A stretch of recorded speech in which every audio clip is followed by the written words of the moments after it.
iluminando o nosso pensamento, acalmando o nosso espírito, nosso coração. Agradecemos a Deus, em especial pela nossa vida, por mais um dia. Agradecemos a Jesus a oportunidade de estarmos aqui, nossa Mãe Maria Santíssima. Agradecemos e cumprimentamos a irmã Anastácia e toda a sua equipe que nos recebe com tanto amor, que prepararam os ambientes, os trabalhos, tudo aquilo que nós já estamos recebendo. Bem como cumprimentamos em especial as equipes veterinárias responsáveis pelos trabalhos junto aos nossos irmãos menores. Que possamos, encarnados, sendo nós, e nossos irmãos menores e os nossos irmãos desencarnados, levando a todos aqueles que necessitam as melhores orações, os cuidados necessários, que cheguem também àqueles dos nossos irmãos que estão nos acompanhando à distância, pelo nosso canal do YouTube, que estão nos nossos cadernos de vibrações.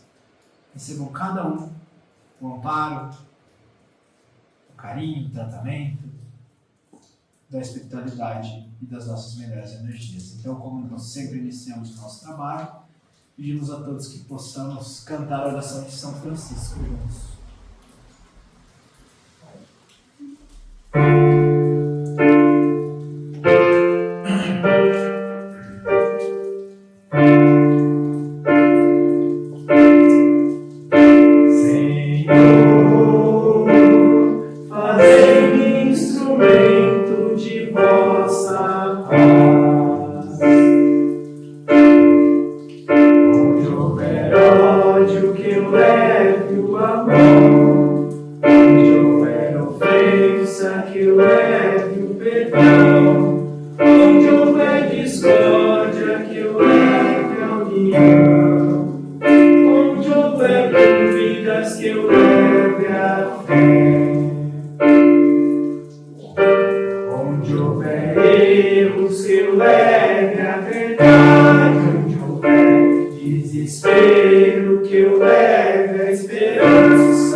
Que assim seja.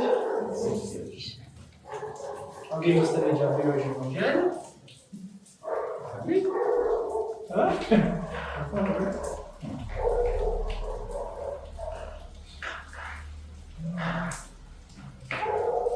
Aqui. Então, vamos lá, dar início ao nosso Evangelho. O item e o capítulo aberto hoje foi o capítulo 16, que é Não se pode servir a Deus e a Mamon, e caiu no item a parábola do mal rico. Então vamos lá, só para a gente contextualizar aqui a passagem, Esse capítulo ele vem trazer para nós sobre ninguém pode servir a dois senhores, pois odiará um e amará outro, ou se apegará a um e desprezará o outro. Não podeis servir ao mesmo tempo a Deus e a Mamon. Ele traz para nós essa, vamos dizer assim, ligação, esse antagonismo, que há entre a parte material, representado por Mamon, que seria um deus do dinheiro, da riqueza, e a parte espiritual, Deus sendo a parte espiritual e Mamon sendo a parte material. Então, quando nós ainda estamos ligados às coisas da matéria, muitas vezes nós colocamos ela à frente das coisas do Espírito. Então é o que ele coloca, se a gente ama um e odeia o outro, né? Porque esse sentido do Evangelho, das traduções, o odiar, ele tinha um sentido de amar menos, né? Então, quando você odeia, você ama menos, né? Que nem você, aquele que odeia seu pai e sua mãe, né? Jesus fala que na verdade é que deve amar a Deus, né? Em primeiro lugar, e amar um pouquinho menos, no sentido existencial, espiritual das nossas relações e ligações. Então é sempre, né, a parte espiritual, pois essa é a nossa essência verdadeira, ela deveria e deve vir em primeiro lugar na nossa caminhada. E quando optamos pela matéria por mamon, nós recebemos os ouros da terra, os aplausos e tudo mais, que é aquilo que a gente necessita.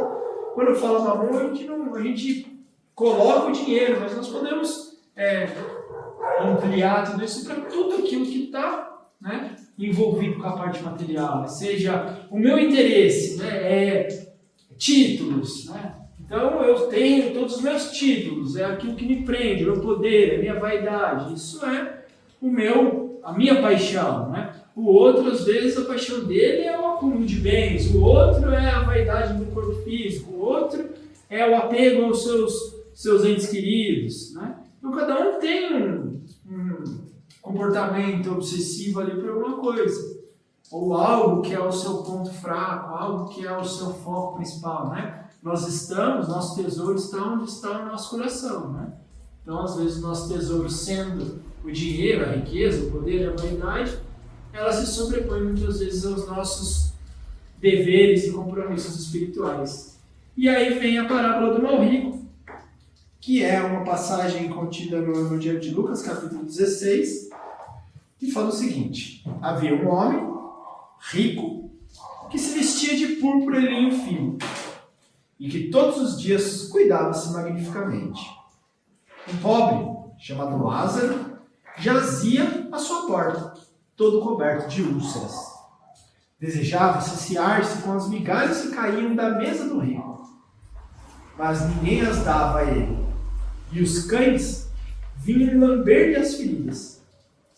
Aconteceu que o pobre morreu e foi levado pelos anjos ao seio de Abraão. O rico também morreu e teve o inferno por sepulcro.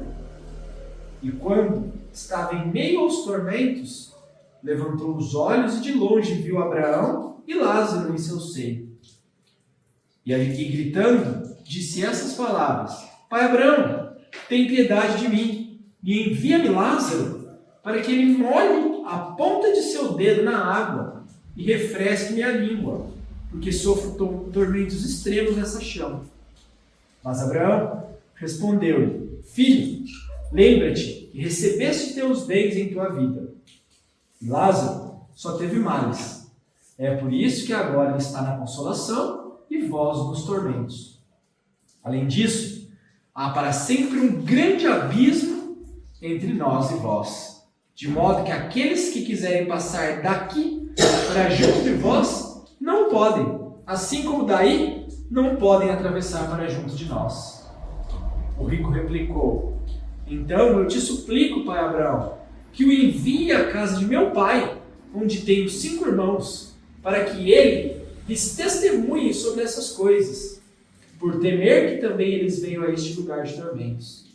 Abraão lhe respondeu: Eles têm Moisés e os profetas, que os ouçam.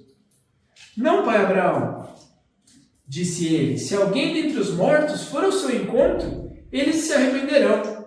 E Abraão lhe disse: se eles não escutam nem a Moisés e nem aos profetas, também não acreditariam, ainda que alguém dentre os mortos ressuscitasse. Então essa é a parábola do mal rico. Então ela vem trazer, né, de forma alegórica, né, aquilo é muito rica em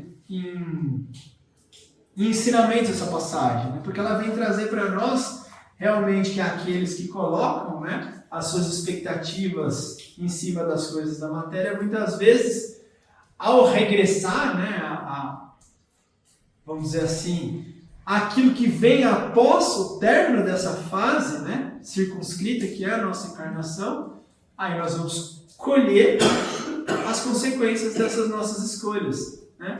E eu acho interessante quando ele fala, mas pede para o Lázaro vir molhar a pontinha do dedo, né, e pôr na minha boca e falar, viu, não dá. A distância entre nós e vós, ela não pode ser transpassável, né? Existe uma colheita natural daquilo que você plantou. A gente, por mais que queira ir aí saciar a sua sede, você tem que passar por aquilo que é necessário agora, né? Então você vai ter que, para poder desfrutar daquilo que nós estamos desfrutando, vai ter que fazer a sua jornada também, né? Então essa consequência, esse caminho, né? Tanto daqueles que querem ajudar, aqueles que eles ainda não podem ajudar, quanto daqueles que querem a ajuda, mas não podem recebê-la, né? É uma colheita, né? Todo mundo, mesmo quando equivocado, quer, né, receber o refrigério para as suas dores. Mas, infelizmente, né, o plantio ele é livre e a nossa colheita ela é obrigatória. Então está sendo informado e ele falou assim, olha, já que vocês não podem me ajudar, ajude os meus, né? Ajude os meus familiares. Eu falo, mas eles já estão ouvindo, né? Eles têm Moisés, lá não está na lei mosaica, amar a Deus sobre todas as coisas, o próximo por si mesmo, não matar, não roubar, não adulterar, e assim por diante. Só no pressuposto ali que fala amar a Deus sobre todas as coisas e o próximo como a si mesmo. Ali, a hora que ele via o Lázaro à sua porta, ele já tinha um compromisso de pelo menos ajudá-lo, né? Se Deus lhe deu tantas as coisas, pelo menos com aquilo que fosse supérfluo, já poderia ser alguma coisa, que não era o ideal, né? Mas nem as migalhas, né? Ele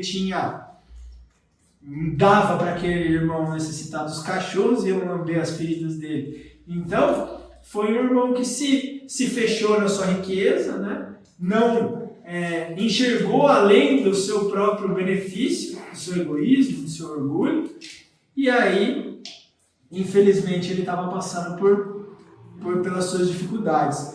Aí, fala para os meus irmãos, né? Moisés já falou, os profetas já vêm falando há muito. Ele falou, mas vai um de vocês, né, desencarnados, um dos mortos, falar que eles vão acreditar. E aí o Abraão, né, representando, né, a alegoria ali de quem está intermediando a coisa toda, ele fala, né, se não escutam nem a Moisés nem aos profetas, não vão acreditar nem se um morto ressuscitasse, né?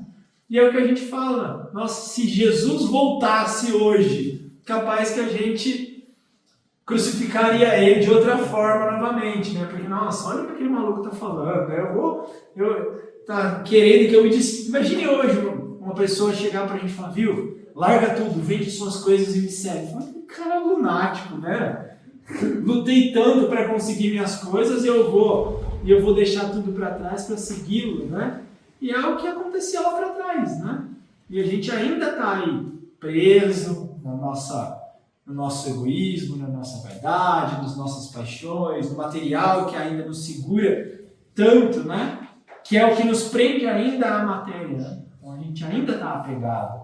E é natural para essa fase imperfeita que é a nossa, mas é o trabalho que vem sendo ensinado, né? A necessidade da gente buscar esse desapego, esse entendimento, que não sejamos, né, igual a esse mal rico, né? Se alguém tiver alguma riqueza, seja qual ela for, né, seja de dinheiro, seja de dons, seja de inteligência, seja de qualquer coisa que a gente possa compartilhar, né, que nós não enterremos os nossos talentos, que nós não guardemos tudo isso só para nós, para que no dia de amanhã seja nos contado um pouquinho em favor, né? Uns passinhos pelo menos de evolução, de crescimento, de caridade, né? De buscar estimular esse lado, entender para exercitar, né? Tudo é questão do primeiro passo, né? A gente entender que é necessário, né? E quem sabe a gente vai criando gosto, né? Pela caridade, por poder saciar um pouquinho que seja a sede do outro, né? Alguém gostaria de fazer algum comentário? Certo? Esse capítulo foi bastante comentado. Bastante coisa, né? Bastante comentado aqui. Sim. Aí a próxima é a dos talentos, ele vem complementando. Né? Ele falou, olha, viu, a riqueza não é só dinheiro, né? Nós temos outras riquezas. Todo mundo pode dar alguma coisa, né? Seja tempo, seja prece, seja dinheiro, seja tudo aquilo que tiver ao nosso alcance. Nós somos ricos de muitas coisas, né? Então vamos lá. Muito obrigado por ter aberto, obrigado por nos ouvir. Vamos dar sequência então aos nossos passos, aos nossos tratamentos. Em especial nós pedimos por aqueles dos nossos irmãos que se encontram nos nossos cadernos, nas vibrações, necessitados aí de auxílio, sejam eles físicos ou espirituais, que as equipes de irmã Anastácia possam visitar o lar de cada um, levando tanto os irmãos menores quanto aos seus tutores, aos seus lares, as melhores vibrações e os cuidados, para que possam ter aí suas dores abrandadas. E por aqui nós vamos seguindo com os passos presenciais, agradecendo até o momento pelos trabalhos realizados. Que assim seja. Graças a Deus e graças a Deus.